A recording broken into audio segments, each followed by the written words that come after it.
नमस्ते, मैं पल्लवी हूँ और आप भारत एक नई सोच देख रहे हैं। हम बात करने जा रहे हैं उत्तर प्रदेश पुलिस की। हाँ, वही उत्तर प्रदेश पुलिस जिसकी तारीफ आपने बहुत सुनी होगी, encounter specialist Uttar Pradesh police. हमारी पुलिस इतनी एक्सपर्ट है कि ये रात के अंधेरे में भी स्लीपर पहनकर दौड़ा कर किसी भी को जो है वो गन डाउन कर सकती है। यानी कि रात के अंधेरे में भी ये टारगेट को इतना सटीक गोली लगाती है कि उसके पैर पर ही जाकर लगता है। ये वाला एक्सपर्ट अगर कोई है तो वो उत्तर प्रदेश पुलिस ही है।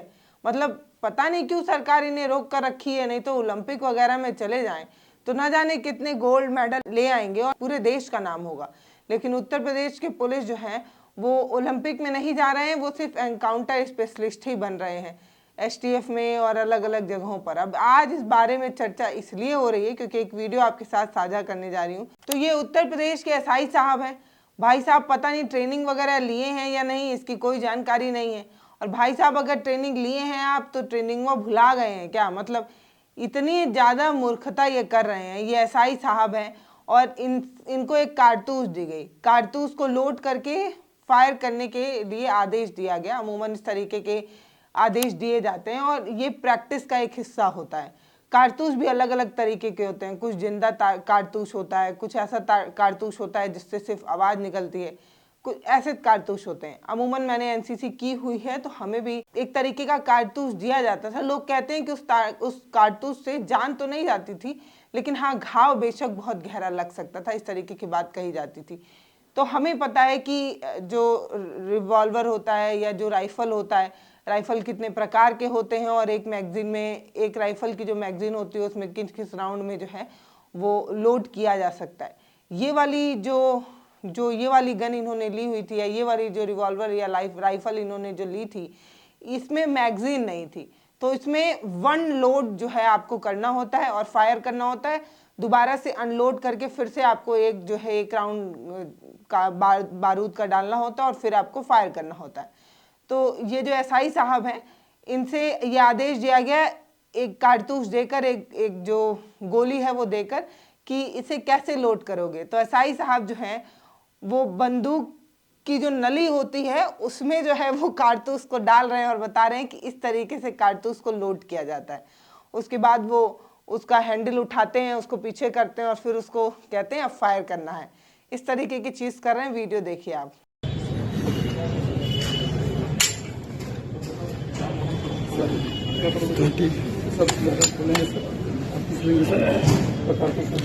हाथ में बढ़ा दो, ऊपर से डालो, ऐसे कैसे डालेंगे? तुम डालो, अंदर डालेंगे ना, ऊपर डाल के करना, कारतूस निकालना।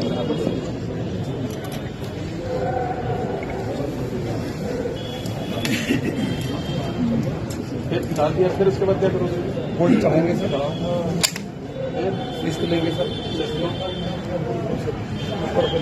लो, फिर करो। अब कौन मरा? और ऐसे मरेगा नहीं सर। ब्लैंक का तो डाला किसने सर? ब्लैंक का मेरे को मतलब फायर करने के लिए सर चोट नहीं लगे। फायर करने के लिए चोट में मतलब ऐसा फायर जिससे चोट न लगे।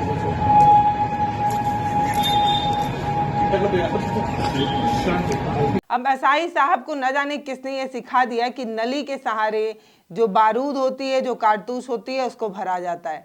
इस तरीके की स्पेशल टेक्निक भारत में तो अभी उपलब्ध नहीं है। न जाने इन्होंने किस देश की कौन सी राइफल से ट्रेनिंग ली थी और उन्हें इस तरीके की जानकारी मिली थी। अब ये एसआई तक का बड़ा पोस्ट है और इन्होंने बिना ट्रेनिंग के सहारे यहाँ तक पहुँच लिया है, तो ये बड़ी बात है। और अगर ट्रेनिंग ली है तो ट्रेनिंग का सारा चीज़ जो है वो भूल गए हैं, गजनी हो गए हैं क्या? मतलब ऐसे कैसे आप सारी ट्रेनिंग का पार्ट भूल जा रहे हैं? और ऐसे ही आप ट्रेनिंग का हर हिस्सा भूल जाएंगे तो जनता के टैक्स के पैसे को तो बर्बाद ही समझा जाए। पहले तो आपकी तनख्वाह जनता के टैक्स के पैसे से जाती है, फिर वो जो राइफल आपके हाथ में है उस राइफल तक का पैसा जो है वो जनता देती है। वो जो बारूद आपको मिला है, जिंदा कारतूस, उसका पैसा भी जनता के जेब से जाता है। हमने सारी सुविधाएं जो है वो आपको दे दी, आपके हाथ में गन भी थमा दी, राइफल भी थमा दी, कारतूस भी दे दिया, लेकिन आपको चलाना ही नहीं आता है। अब नाच ना आवे आंगन टेढ़ा, वही वाली बात है कि अगर आपके पास सारी सुविधाएं होंगी लेकिन इसके बावजूद भी अगर कोई दुश्मन आपके सामने होगा तो आपको तो चलाने ही नहीं आएगा और दुर्भाग्यपूर्ण जैसी घटना हो जाएगी। तो बड़ा सवाल यही है कि ये जो एसआई साहब हैं, इनकी मूर्खता को क्या नाम दिया जाए। मतलब बड़ी बात है कि एक एसआई लेवल का पुलिस वाला गन लोड करना नहीं जान पा रहा है। ये अपने आप में बड़े आश्चर्य की बात है और बड़ी हैरानी की बात है। मतलब हम तो ना तो सुरक्षा का कोई उतना बड़ा हिस्सा थे, ना हमें कोई उतनी जानकारी थी, लेकिन हमें राइफल तक को लोड करना, साफ करना, राइफल के साथ कैसे मेंटेन किया जाता है राइफल को, वो सारी चीज़ें, राइफल परेड्स के साथ साथ एक एक पुर्जा अलग अलग करके फिर से उसे कैसे सेट करना है, ये तब हमें उस समय सिखा दिया गया था जब हम इस विभाग का हिस्सा भी नहीं थे। ना तो हम पुलिस में थे, ना तो हम आर्मी में थे, हम तो सिर्फ ट्रेनिंग ले रहे थे। और उस ट्रेनिंग में जब हमें इतनी बेहतर तरीके से चीज़ें सिखाई जा सकती हैं, हमें उस समय इतनी बार फायरिंग की ट्रेनिंग दी जा चुकी है कि उसे जिंदा रहते तक तो नहीं ही भुला जा सकता है। मतलब पर स्टूडेंट या पर कैंडिडेट जो है वो कई राउंड फायर का मौका मिलता था। तो इनके न जाने कितनी बार फायरिंग का मौका मिला होगा, न जाने इन्होंने कितनी बार सिखलाई ली होगी, न जाने इन्होंने सिखलाई ली तो कहाँ चली गई वो सारी चीज़ें। ये भी हो सकता है कि सिखलाई किसी और को दी गई हो और भर्ती कोई और कर रहा हो, नौकरी कोई और कर रहा हो। नहीं तो इतनी बड़ी मूर्खता शायद ही कोई कर सकता है।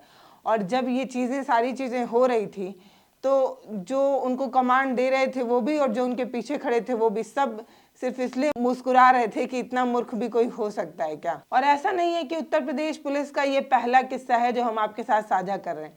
उत्तर प्रदेश पुलिस अपने कारनामे के लिए अपने आप में बड़ी मशहूर है।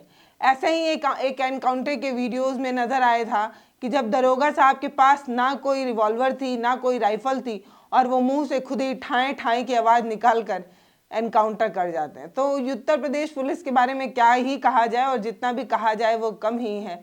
बाकी एसआई साहब से इतना ही कहना है कि अगर आप भूल गए हैं तो थोड़ी ट्रेनिंग लीजिए, क्योंकि जनता का पैसा इसलिए नहीं जाता है ताकि आपको सारी सुविधाएं देने के बावजूद भी आप हमारी सुरक्षा ना कर पाएँ। अगर आपके पास राइफल है, कारतूस है, सब कुछ है और आप चलाना नहीं जान रहे हैं तो शायद ही आपको उस पद पर बैठे रहना चाहिए, क्योंकि उस पद की अपनी एक गरिमा है और बहुत सारी जिम्मेदारियां हैं। साहब से उम्मीद है कि वो काफ़ी एक्टिव होंगे और अब तो शायद कोई एक्शन लेंगे। मैं एक दो ट्वीट आपके साथ साझा कर रही हूँ जो लोगों ने किया है। पहला ट्वीट आपके साथ स्क्रीन पर, उसमें लिखा है कि गोली चलाने में नाकाम लेकिन वसूली करने में नंबर 1। उत्तर प्रदेश पुलिस के लिए ये जो ट्वीट है वो किया गया है। इसके अलावा एक ट्वीट ये भी किया गया है कि लॉकडाउन में फ्री के नंबर से पास हुआ विद्यार्थी अब आपकी सेवा में हाजिर है। इन पुलिस वाले, इन एसआई साहब के लिए कहा जा रहा है। मतलब आप सोच कर देखिए कि सिखलाई के समय या तो ये नींद में रहे होंगे, और नींद में रहे होंगे तो भी इन्हें आगे प्रमोट ही नहीं किया गया होगा। प्रमोट न जाने कैसे होकर यहाँ तक पहुँच गए, क्योंकि ये सब तो ट्रेनिंग का हिस्सा होता है और बाकायदे इसकी इन सब की टेस्टिंग होती है कि आपने कितना सीखा और आप कितना कर पा रहे हैं। फायरिंग में भी ये नहीं है कि सिर्फ गोली चलाना आपको आना चाहिए, ये तक देखा जाता है कि टारगेट का जो गोल पॉइंट है उससे आप कितना इंच दूर जो है वो फायर कर रहे हैं। सबसे बेहतर टारगेट को भेद पाता है, उसी को बेहतर जो है वो माना जाता है। और ये एसआई बन गए हैं और इन्हें ये तक नहीं पता है कि राइफल को लोड कैसे किया जाता है और अनलोड कैसे किया जाता है। नली में तो ये बारूद डाल रहे हैं, मतलब जिंदा कारतूस डाल रहे हैं। और जब इनकी सिखलाई के जब इनसे ये पूछा गया कि अब कोई मरा, अब सोच कर देखिए कि अगर बारूद उस रास्ते अगर डाला जाए तो ऑब्वियस सी बात है कि वो चलेगा नहीं, दूसरा फंस कर वो फट जरूर सकता है और उससे नुकसान हमारे सोल्जर, हमारे जवान, हमारे एसआई साहब का जरूर हो जाता। एक कमेंट और है जिसमें लिखा है कि किसी नेता का रिश्तेदार होगा या सीधे ले ली होगी वर्दी। इस तरीके के कमेंट लगातार इस वीडियो के कमेंट सेक्शन में लिखा हुआ है। बाकी हमें ये नहीं पता कि ये किस थाने के एसआई साहब हैं या इनकी तैनाती किस थाने में। मुझे ये भी नहीं पता कि ये वीडियो कब शूट किया गया है और इसे कब वायरल किया जा रहा है। बाकी हमारे सामने एक वीडियो आया, हमने कंधे पर चिमचमाता स्टार देखा तो गुस्सा इस बात का था कि बड़ी मेहनत की कमाई से हम हर महीने आपको टैक्स दे रहे हैं, चाहे वो पुलिस हो, चाहे वो शिक्षा विभाग हो, चाहे वो स्वास्थ्य विभाग हो, और काम एक पैसे का हो नहीं रहा है। तो नाराज़गी तो अपने आप में होगी। बाकी एसआई साहब से ये कहना है कि अगर आपको वो पद मिल गया है तो जिम्मेदारी समझिए, जिम्मेदारी समझकर थोड़ा जो है वो सेंसिबल बन जाएगी। बाकी नमस्ते, मैं पल्लवी हूँ, आप भारत एक नई सोच देख रहे हैं। बहुत बहुत धन्यवाद यहाँ तक वीडियो देखने के लिए। आप चाहें तो वीडियो शेयर करिए, उत्तर प्रदेश पुलिस को जागरूक करिए और अपने हिस्से का सवाल पूछते रहिए, क्योंकि अगर इनकी लापरवाही की वजह से किसी को भी नुकसान सहना पड़ता है तो नुकसान हमारा ही है। इसीलिए हमें सजग हो जाना चाहिए, सचेत हो जाना चाहिए और अपने हक का सवाल पूछना चाहिए।